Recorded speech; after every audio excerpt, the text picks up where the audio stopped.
코로나가 터지면서는 장사가 안 됐잖아요. 상가 임대차 보호법 9조가 신설이 됐는데요. 2020년 9월 29일부터 6개월까지 장사가 안 돼서 그때 연체를 했는 이력이 있어요. 연체했는 이력이 있어도 상가 임대차 보호법 대상이 됩니다.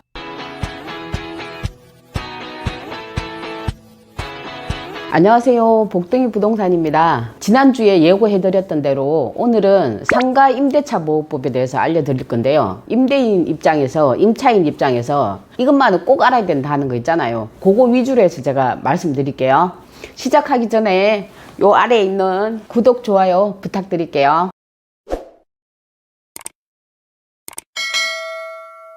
주택이든 상가든 임대차 보호법 자체가 임대인을 위한 법이 아니고 임차인들의 권리를 구제해주기 위한 법이기 때문에 임차인에게 유리한 법이에요. 임차인은 상가 임대차 보호법 대항력을 가지려고 하면 두 가지 요소가 필요합니다. 첫 번째, 이 건물을 임대인으로부터 인도를 받아야 되고요. 두 번째는 반드시 세무서에 가서 사업자 등록을 하고요. 확정일자를 받아야 됩니다. 그 확정일자를 어디서 받아요? 하고 묻는 사람들이 있는데요. 사업자 등록증 내면서 세무서의 확정일자까지 같이 받으시면 되는 겁니다. 대항력을 갖추고 있는 상태에서 만약에 상가가 경매나 공매에 들어갔어요. 그러면은 후순위 권리자하고 채권자들보다 내가 우선적으로 권리 보호를 받을 수 있습니다. 임차인은 만약에 이럴 때 보증금을 다 못 받았으면 임대차 관계는 계속 존속이 되는 겁니다. 만약에 이 상가 건물이 매매가 됐어요. 이 임대인의 권리를 매수했는 사람은, 그 양수자는 그대로 승계를 받는 겁니다. 새로운 임대인한테 권리 주장을 하시면 되는 거예요.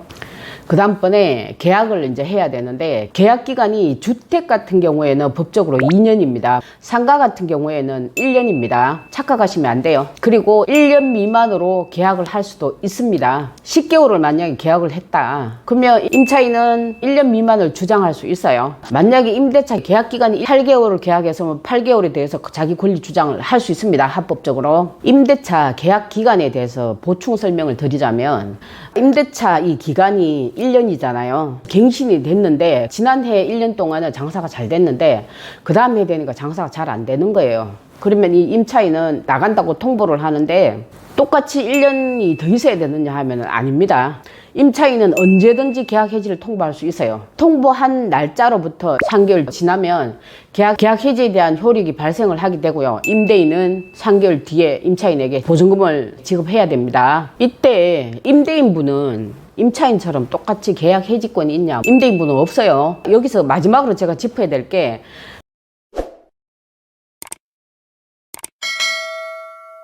상가 임대차 보호법 중에 보완이 되는 특별법이 있습니다. 코로나가 터지면서는 장사가 안 됐잖아요. 상가 임대차 보호법 9조가 신설이 됐는데요. 2020년 9월 29일부터 6개월까지 장사가 안 돼서 그때 연체를 했는 이력이 있어요.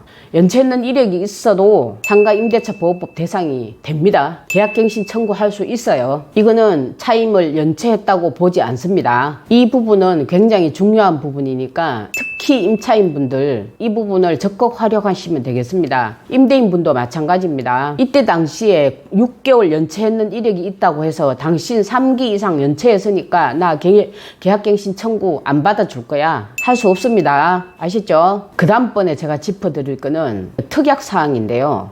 이거는 임대인, 임차인 양측 마찬가지입니다. 공실이면 괜찮은데 권리금을 주고받고 했는 임대차 계약이다, 이럴 때는 굉장히 신중하게 계약을 하셔야 됩니다. 첫 번째, 이 원상 회복에 대한 이 범위를 정해야지 되는데요.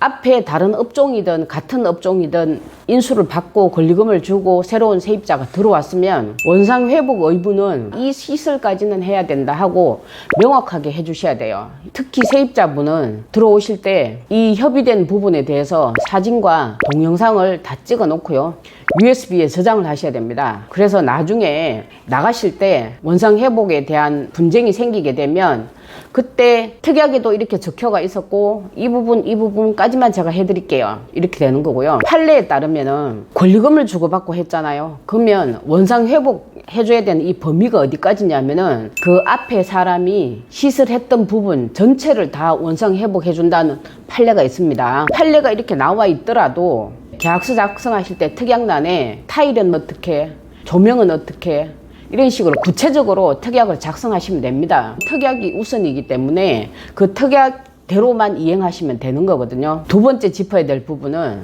이거는 임대인이 특히 주의하셔야 되는데요. 내 건물인데 나는 어느 업종이 들어오는 게 싫어 하면 처음 계약할 때 특약란에 업종 제재를 반드시 하셔야 됩니다. 그렇지 않고 있다가 나중에 이 세입자분이 나가려고 할 때, 새로운 세입자를 구할 때 안 된다, 이 업종은 이렇게 해서 안 된다, 이렇게 제재를 하시면은 손해배상 청구 대상이 되는 겁니다, 임대인이. 왜냐하면은 임차인이 권리금을 받고 나가려고 하는데 방해 행위를 하는 거기 때문에 특약이 없는 사항을 주장하게 되면 소송을 해도 임대인이 지게 됩니다. 그러니까 반드시 이 부분을 짚고 넘어가셔야 돼요. 제 경험인데요. 16년 전의 얘기입니다.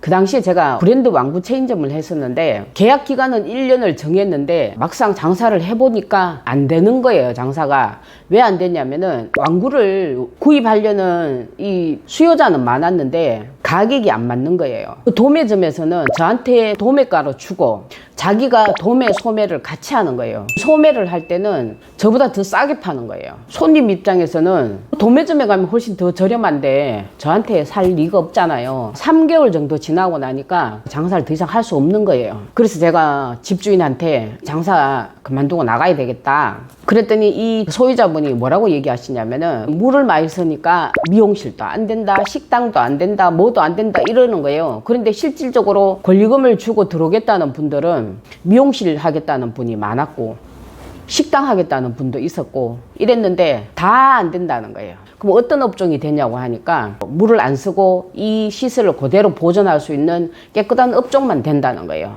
근데 그 상가가 20년이 넘었던 상가였거든요. 통상가였는데 4층에 주인이 살고 있었고 1, 2, 3층은 세입자들이 있었는데 뭐 하나라도 박으면은 쫓아내러 오는 거예요. 지금 금방 뭐 했느냐고, 원상 회복해달라는 둥 이상한 소리를 하는 거예요. 그리고 걱정이 돼서 그런다고 하는데 이분이 퇴근할 때마다 매장에 들러가지고 오늘 장사 잘 돼서, 오늘 어째서 이러는 거예요. 절대 그거 임대인 그렇게 하시면 안 됩니다.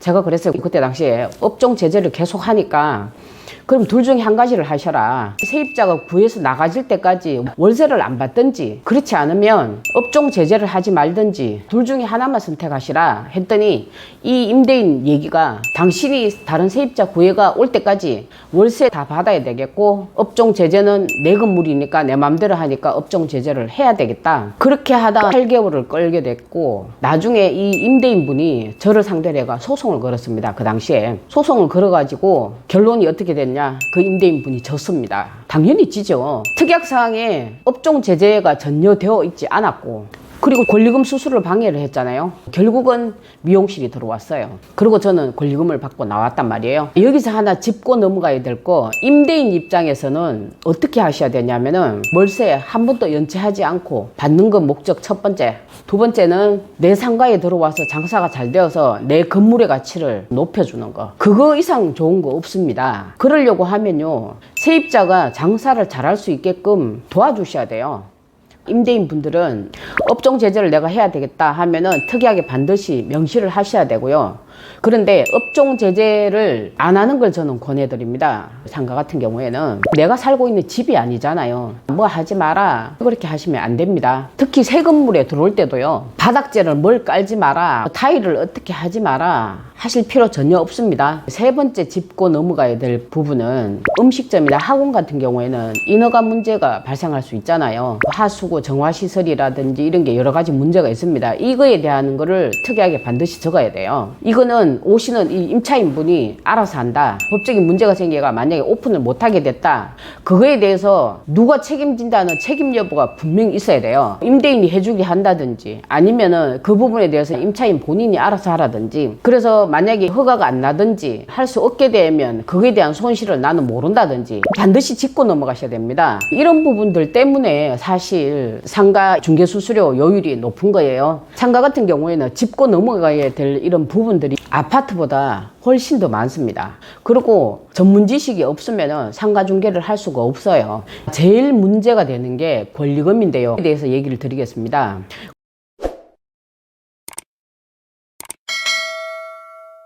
권리금은 세 가지가 있는데요. 바닥 권리금이 있고 영업 권리금이 있고요. 비품에 대한 권리금이 따로 있습니다. 그래서 권리금은 세 가지가 합쳐져서 권리금이 형성이 되는 거거든요. 여기 아무것도 없는데 내지는 다른 업종 하는데 권리금을 왜 받느냐고 하시는 분들이 있어요. 새로운 임차인은 그 위치가 독보적으로 좋다든지 자기 업종하고 맞는 위치다. 아무것도 없어도 괜찮습니다. 그 위치만 보고 들어오는 거니까요.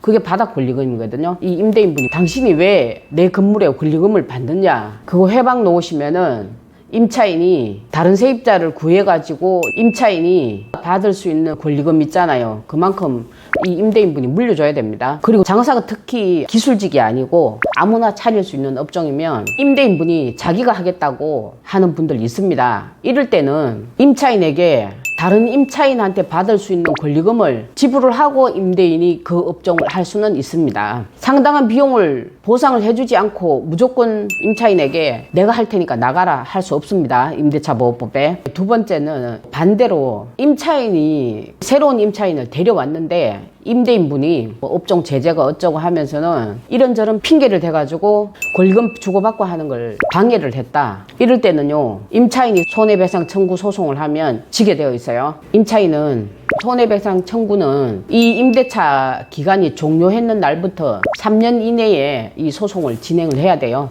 그렇지 않으면 권리는 소멸됩니다. 임대차 보호법이 바뀌면서는 기간은 10년까지 계속 갱신을 할 수 있어요. 최초 임대차 했는 그 날짜부터 시작해가 10년입니다. 근데 임대인이 이 갱신 청구를 거부할 수 있는 권한이 있는데요. 제일 먼저 임차인이 임대차 기간 동안에 월세를 3번 연체했는 이력이 있다. 이러면 갱신 청구 거부할 수 있습니다. 임차인이 처음 들어올 때부터 거짓말이나 부정한 방법으로 들어왔다. 이러면은 갱신 청구 거절할 수 있습니다. 세 번째는 아까 얘기처럼 교육에 의해서 이 임대인분 권리금을 지불했다든지 상당한 보상을 해줬다. 그러면은 갱신 거절하고 내보내실 수 있습니다. 그다음 네 번째는 임대인 자신한테 동의도 구하지 아니하고 임차인분이 다른 임차인을 구해 전대를 했어요. 그럴 경우에는 갱신 청구 거절할 수 있습니다. 그리고 임대인 동의를 받지 않고 들어왔는 그 새로운 임차인은 임대차 보호법 대상이 아니기 때문에 자기 권리 주장을 할 수가 없고요. 보증금에 대한 주장 아무것도 할 수 없습니다. 그 다음번에 임차인분이